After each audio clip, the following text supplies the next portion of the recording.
V Levici podpiramo zahteve akademske in znanstvene skupnosti za avtonomijo, za samo upravo znanosti in proti temu zajetju, ki se zdaj dogaja iz strani interesov, ki nimajo z znanostjo in izobraževanjem pravzaprav nobene povezave.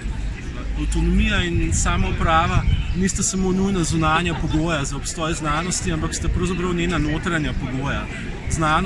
Znanstveniki morajo delovati svobodno, razum mora biti prost in še posebej v tem času, ko smo soočeni z podnebno krizo, ko smo soočeni z, strašnim